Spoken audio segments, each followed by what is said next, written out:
Capítulo 8 do Direito à Previdência Social, artigo 41. A pessoa com deficiência assegurada do Regime Geral de Previdência Social, RGPS, tem direito à aposentadoria nos termos da Lei Complementar número 142, de 8 de maio de 2013.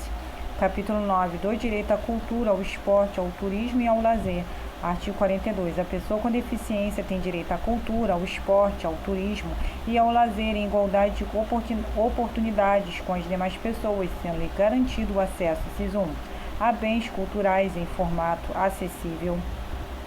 Inciso 2. A programas de televisão, cinema, teatro e outras atividades culturais e desportivas em formato acessível e, inciso 3, a monumentos e locais de importância cultural e a espaços que ofereçam serviços ou eventos culturais e esportivos.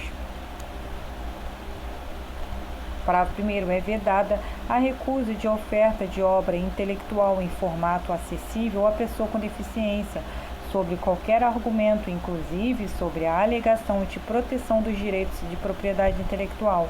Parágrafo 2º. O poder público deve adotar soluções destinadas à eliminação, à redução ou à superação de barreiras para a promoção do acesso a todo o patrimônio cultural, observadas as normas de acessibilidade ambientais e de proteção ao patrimônio histórico e artístico nacional. Artigo 43. O poder público deve promover a participação da pessoa com deficiência em atividades artísticas, intelectuais, culturais, esportivas e recreativas com vistas ao seu protagonismo, devendo, inciso 1, incentivar a provisão de instrução, de treinamento e de recursos adequados em igualdade de oportunidades com as demais pessoas.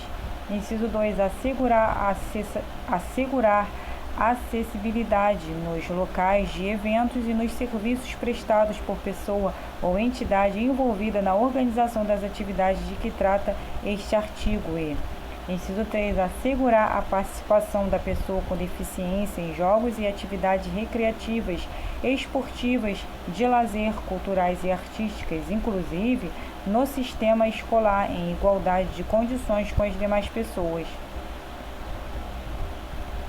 Artigo 44. Nos teatros, cinemas, auditórios, estádios, ginásios de esporte, locais de espetáculos e de conferências e similares, serão reservados espaços livres e assentos para pessoa com deficiência, de acordo com a capacidade de lotação da edificação, observado o disposto em regulamento. Parágrafo 1º. Os espaços e assentos a que se refere este artigo devem ser distribuídos pelo recinto em locais diversos de boa visibilidade, em todos os próximos aos corredores devidamente sinalizados, evitando-se áreas segregadas de público e obstrução das saídas, em conformidade com as normas de acessibilidade.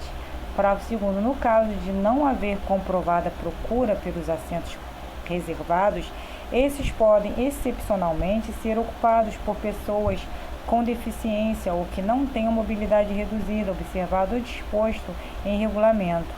Parágrafo 3º. Os espaços e assentos a que se refere este artigo devem situar-se em locais que garantam a acomodação de, no mínimo, um acompanhante da pessoa com deficiência ou com mobilidade reduzida, resguardado o direito de se acomodar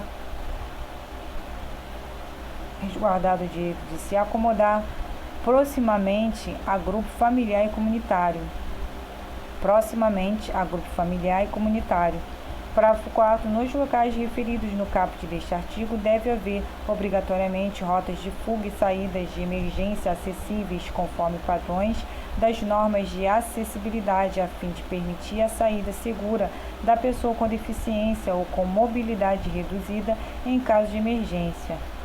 Parágrafo 5º. Todos os espaços das edificações previstas no caput deste artigo devem atender às normas de acessibilidade em vigor.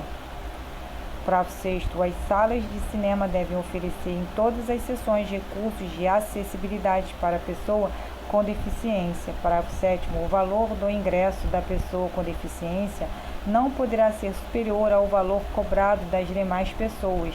Artigo 45. Os hotéis pousadas e similares devem ser construídos observando-se os princípios do desenho universal, além de adotar todos os meios de acessibilidade conforme legislação em vigor. Parágrafo primeiro, os estabelecimentos já existentes deverão disponibilizar pelo menos 10% de seus dormitórios acessíveis, garantindo no mínimo uma unidade acessível. Parágrafo segundo, os dormitórios mencionados no parágrafo 1º deste artigo deverão ser localizados em rotas acessíveis.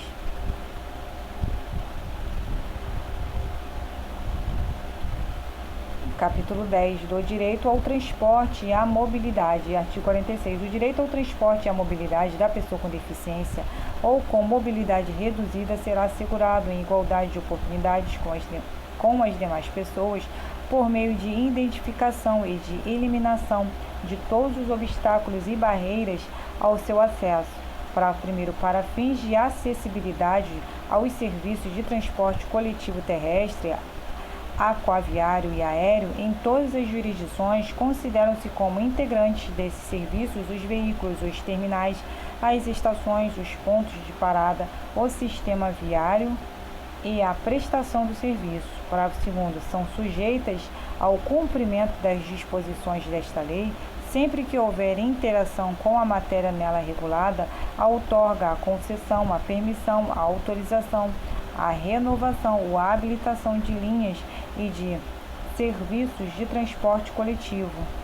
Parágrafo 3º. Para a colocação do símbolo internacional de acesso aos veículos, as empresas de transporte coletivo de passageiros dependem de certificação de acessibilidade emitida pelo gestor público responsável pela prestação do serviço. Artigo 47. Em todas as áreas de estacionamento aberto ao público, de uso público ou privado, de uso coletivo e em vias públicas devem ser reservadas vagas próximas aos acessos de circulação de pedestres, devidamente sinalizadas para veículos que transportem pessoa com deficiência com comprometimento de mobilidade, desde que devidamente identificados. Parágrafo 1º. As vagas a que se refere o caput deste artigo devem equivaler a 2% do total, garantida no mínimo uma vaga devidamente sinalizada e com as especificações de desenho e traçado de acordo com as normas técnicas vigentes de acessibilidade. Parágrafo 2º. Os veículos estacionados nas vagas reservadas devem exibir em local de ampla visibilidade a credencial de beneficiário a ser confeccionada e fornecida pelos órgãos de trânsito que disciplinarão suas características e condições de uso. Parágrafo 3º. A utilização indevida das vagas de que trata este artigo, sujeita os infratores a sanções previstas no inciso 20 do artigo 181 da Lei nº 9.503, de 23 de setembro de 1997, Código de Trânsito Brasileiro. Parágrafo 4º. A credencial a que se refere o parágrafo 2º deste artigo é vinculada à pessoa com deficiência que possui comprometimento de mobilidade e é válida em todo o território nacional.